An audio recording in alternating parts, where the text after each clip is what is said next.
युक्तिकरण क्या किया जा रहा है, स्कूलों को मर्ज किया जा रहा है, प्राथमिक शाला को माध्यमिक शाला से या माध्यमिक शाला को हाई स्कूल से। साथ ही वहाँ पर सफाई कर्मी हैं और मध्याह्न भोजन की वहाँ पर जो संचालित महिला समूह है, स्वीपर है, ये सब भी वहाँ पर प्रभावित हो रहे हैं। तो ये जो लड़ाई है इस बार सिर्फ शिक्षकों की नहीं है या सिर्फ वेतन बढ़ाने की नहीं है, ये पूरी तरह से शिक्षा जगत जो है जो प्रभावित हो रहा है। बच्चे, छात्र, समाज, युवा, बेरोजगार, इन सभी के लिए संघर्ष किया जा रहा है। अभी जैसे जो इसे मर्ज किया जा रहा है तो कम से कम 4000 जो है हेडमास्टर के पोस्ट समाप्त हो जा रहे हैं। स्कूलों की संख्या आप सोचिए 10,000 स्कूल बंद हो रहे हैं। यदि आप पुराने सेटअप के अनुसार देखेंगे तो कम से कम 40,000 वो शिक्षक वहाँ पर पद समाप्त हो जा रहे हैं। जो यहाँ पर शिक्षित बेरोजगार हैं उनकी लड़ाई रहेगी। साथ ही हम इसको समाज को भी जोड़ेंगे। जो छोटे छोटे गाँव यदि 10 बच्चे भी हैं, छोटे टोले भी हैं, तो वहाँ पर स्कूलों को खोला गया था। अब सरकार इस पर क्या नियम बना रही है कि गाँव में 1 किलोमीटर से आसपास स्कूलों को मर्ज किया जा करके।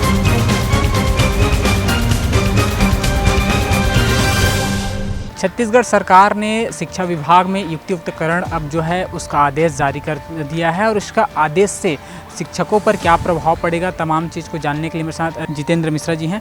सर, जिस तरीके से राज्य सरकार ने जो है वो नया आदेश जारी किया है युक्तियुक्तकरण को लेकर, इसका प्रभाव कितना पड़ेगा शिक्षकों पर? सर्वप्रथम तो मैं आपको धन्यवाद दूंगा जो आप हमारे इस विषय को अपने प्रोत्साहित करने चाह रहे हैं।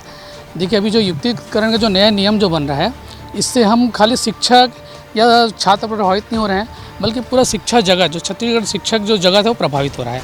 उसके साथ ही युक्तियुक्तकरण क्या किया जा रहा है, स्कूलों को मर्ज किया जा रहा है, प्राथमिक शाला को माध्यमिक शाला से या माध्यमिक शाला को हाई स्कूल से। तो इससे क्या हो रहा है, जो वहाँ और जो कार्यरत शिक्षक हैं, प्रधान पाठक हैं, उनकी जो पोस्ट है वो समाप्त हो रहा है। साथ ही वहाँ पर जो सफाई कर्मी हैं और मध्याह्न भोजन की वहाँ पर जो संचालित महिला समूह है, स्वीपर है, ये सब भी वहाँ पर प्रभावित हो रहे हैं। इसके साथ ही क्या हो रहा है कि जो भविष्य में जो हमारे जो साथी हैं, बेरोजगार हैं, युवा, शिक्षित, जिन्होंने बीएड और डीएड बहुत अपनी उम्मीदों से करके रखा है कि आने वाले समय में जो मोदी की गारंटी हुई थी विधानसभा से पहले कि 57,000 शिक्षकों की भर्ती होगी, तो वो भी बेचारे बहुत दिनों से बाट जो रहे कब उनके लिए नया यहाँ पर वैकेंसी निकले, कब वहाँ पर नया भर्ती हुई। तो ये युक्तियुक्तकरण से जो लाख, कम से कम हमारे मानना है, हमारी गणना के अनुसार कम से कम 1 लाख पद इससे प्रभावित हो रहे हैं। और जो बेचारे सोच रहे हैं आगे तक उनको शिक्षा मिलेगा और जिनको अच्छा रोजगार मिलेगा, ये सब चीज़ प्रभावित होने वाला है। तो ये जो लड़ाई है इस बार सिर्फ शिक्षकों की नहीं है या सिर्फ वेतन बढ़ाने की नहीं है, ये पूरी तरह से शिक्षा जगत जो है जो प्रभावित हो रहा है। बच्चे, छात्र, समाज, युवा, बेरोजगार, इन सभी के लिए संघर्ष किया जा रहा है। आप लोग कुछ दिन पहले ही मंत्रालय भी गए थे, पूरा प्रदेश भर के जो शिक्षक हुए पहुँचे हुए थे।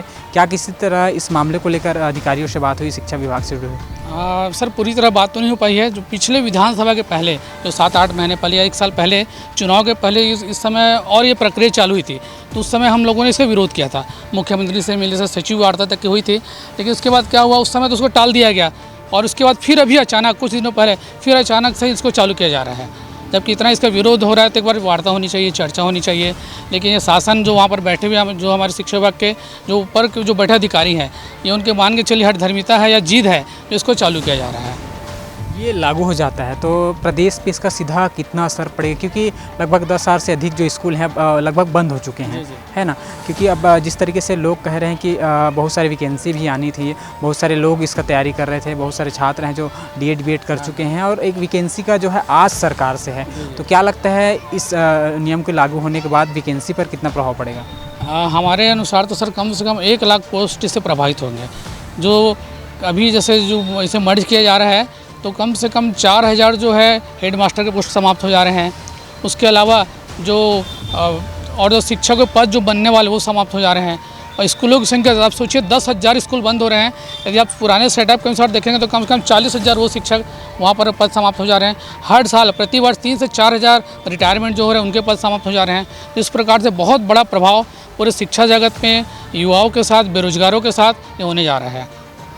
आप लोग की क्या आगे लड़ाई है, किस तरीके से रणनीति हैं क्या, और आगे आप लोग की जो है तमाम शिक्षक संघ हैं, क्योंकि सब इसमें जो है वो संयुक्त रूप से जो है काम कर रहे हैं, और आगे आप लोग की सरकार से क्या मांग है? अभी शिक्षकों के जो 23 प्रमुख संगठन हैं, इन सभी के साझा मंच बने हैं। और अभी आपने देखा कि कल हम लोग का एक बहुत बड़ा आंदोलन नया रायपुर पे हुआ था, उसके बाद यदि सरकार अभी नहीं मानती है तो कल से हम एक क्रमिक हड़ताल यहाँ पर चालू करने जा रहे हैं, क्रमिक आंदोलन जो संभाग स्तर पे होगा। जो हमारे 5 संभाग है, कल से एक दिन प्रतिदिन संभाग स्तर पे होते जाएगा। और यदि उसके बाद भी सरकार जब वार्ता नहीं करती है, चर्चा नहीं करती है और युक्तियुक्तकरण की प्रक्रिया को नहीं रोकती है तो ये जिला स्तर, ब्लॉक स्तर पर भी चालू होगा। और इसके बाद हम ये सिर्फ शिक्षकों की लड़ाई नहीं रह जाएगी, जो यहाँ पर शिक्षित बेरोजगार है उनकी लड़ाई रहेगी। साथ ही हम इसको समाज को भी जोड़ेंगे, जो स्व सहायता समूह है, महिलाएं हैं, बच्चे हैं और भी जो अन्य जो सामाजिक संस्थाएं हैं, हम इन सबको लेकर इस आंदोलन को व्यापक स्तर पर करना चाह रहे हैं।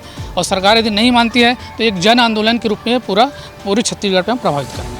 मैं समझना चाहता हूँ कि युक्तियुक्तकरण जब लागू हो जाएगा प्रदेश में तो इसका सीधा असर शिक्षकों को पड़ेगा या फिर जो पढ़ने वाले जो छात्र हैं उसको पड़ेगा या फिर जो पालक हैं जो छात्रों के उन पर जो है पड़ेगा? सर, इसका असर मेरे ख्याल से तो सभी जगह पड़ेगा। शिक्षक को तो प्राथमिक रूप से दिखेगा ही, इसके अलावा शिक्षा छात्र जुड़े हुए हैं। तो शिक्षा जो होती है, शिक्षक है, पालक है और बालक है, इन सबसे मिल के होता है। तो यदि युक्तियुक्तकरण होते हैं सब पूरी तरह प्रभावित होंगे। खासकर जो हमारे सरकारी स्कूल हैं और जो ग्रामीण क्षेत्रों की बात करूँ, जंगल है और जो मजरे टोले रहते हैं, वहाँ पर बहुत पूरी तरह से हो सकता है पूरी तरह शिक्षा व्यवस्था ठप हो जाए। तो निजीकरण आज भी वहाँ पर बहुत ज़्यादा प्रभावित कर रही है। और कई जगह जैसे पुराना देखें, सर्व शिक्षा अभियान के तहत हर जो छोटे छोटे गाँव, यदि 10 बच्चे भी हैं, छोटे टोले भी हैं, तो वहाँ पर स्कूलों को खोला गया था। अब सरकार इसमें क्या नियम बना रही है कि गाँव में 1 किलोमीटर से आसपास स्कूलों को मर्ज किया जा करके। अब सोचिए, क्या कोई टेप से नाप सकता है कि 1 किलोमीटर कितना है? यदि कहीं पर पगडंडी है, खेत है, नदियाँ है, तो बच्चे वहाँ पर नहीं जा पाएंगे। आज ही अभी आप न्यूज़पेपर में आप देखे होंगे, जो बस्तर में कोई गांव है, अमर टोला ऐसा कुछ गांव है, जहाँ पर पिछले समय इसको मर्ज किया गया था स्कूलों को। आज उस स्कूल को आप देखें पूरी तरह खंडर हो चुका है, क्योंकि वहाँ पर से दूरी उसकी हो रही है। जो नए स्कूल जब मर्ज किया गया है लगभग 2.5 किलोमीटर। आप ग्रामीण क्षेत्र में सोचिए, वो 2.5 किलोमीटर जंगल का रास्ता, जंगली जीव जंतु है। तो जो वहाँ पर 50 बच्चे जो थे, वहाँ पर महज 15 बच्चे बचे हैं। तो ये प्रक्रिया जो की है उसका पूरा असर भी दिखने लगा है। और इसलिए हम चाहते हैं कि सरकार एक बार वार्ता करे, चर्चा करे और युक्तियुक्तकरण को यदि सरकार व्यवस्था बनाना चाहती है तो व्यवस्था कोई विरोध नहीं है। सरकार यदि कहीं पर कम बच्चे हैं या कहीं पर कम शिक्षक ज़्यादा है, वहाँ पर अतिशेष भेजना चाहती है, इसका विरोध नहीं है। जो हमारा 2000 का सेटअप है, तो सेटअप को जो प्रभावित करे, पूरी तरह जो स्कूलों को बिगाड़ा जा रहा है, शिक्षा व्यवस्था को बिगाड़ा जा रहा है, इस चीज़ का विरोध है। सरकार लगातार जो है वो कहते रहती है कि जिस तरीके से शिक्षा की जो गुणवत्ता है वो जो है सुधारने का काम किया जा रहा है, तो इसके लागू होने से गुणवत्ता सुधरेगी या फिर बिगड़ेगी? सर, गुणवत्ता सुधरेगी ये तो कहीं से समझ में नहीं आ रहा है, बल्कि ऐसा ना हो कि जो स्कूल की व्यवस्था चल रही है जो वो भी चरमरा जाए। जब आप ऐसे ही सब इतने प्रयोग होने के बाद यदि लगता है गुणवत्ता ठीक नहीं है, आप राष्ट्रीय स्तर पर देखेंगे छत्तीसगढ़ की स्थिति जो है, तो ये युक्तियुक्तकरण से तो और बुरा असर होने वाला है।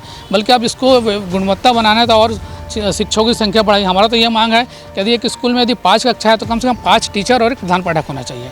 आप सोच के देखिए कि जो 2 टीचर एक स्कूल को कैसे संभाल सकते हैं। खाली पढ़ाना एक चीज़ नहीं होता, बच्चों की एक सुरक्षा की बात होती है, ग्रामीण जन भी आते हैं और दुनिया भर के कार्यक्रम जो चलते हैं स्कूलों में, ये सब बहुत सारी चीज़ों को हमको करना पड़ता है। और बाकी तो आप पता ही कि एक शिक्षक जो पढ़ाने के अलावा और भी दुनिया भर की जो चीज़ों करता है, और आजकल डाक संबंधी है और जो तकनीकी की बात हो रही है, पुराने शिक्षक हमारे ऐसे हो गए हैं बेचारे जो बहुत सारी तकनीक चीज़ों को नहीं कर सकते हैं। आज हर चीज़ आपका सोशल मीडिया से हो रहा है और जो टेक्नोलॉजी AI के माध्यम शिक्षा में जोड़ा जा रहा है, तो ये व्यवस्था को और बनाना चाहिए। अब प्राथमिक स्तर में आप देखेंगे तो 2 टीचर हैं, ना कहीं पर आपके स्पोर्ट्स टीचर है, ना कहीं पर लाइब्रेरी के टीचर हैं, ना कहीं पर लैब है।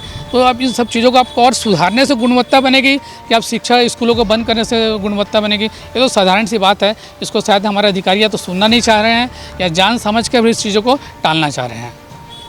तो ये थे मेरे साथ जितेंद्र मिश्रा जी, जिन्होंने तमाम मुद्दों पर हमसे चर्चा की और जिस तरीके से युक्तियुक्तकरण को लेकर लगातार इनका विरोध जारी है। कहीं ना कहीं आने वाले समय में ये चाहते हैं कि इसको सरकार जो है संज्ञान मिले और इस पर जो है कहीं एक जो औपचारिक जो रास्ता है वो निकाला जाए। कैमरा सहयोगी शशिकांत वर्मा के साथ प्रवीण मनहर।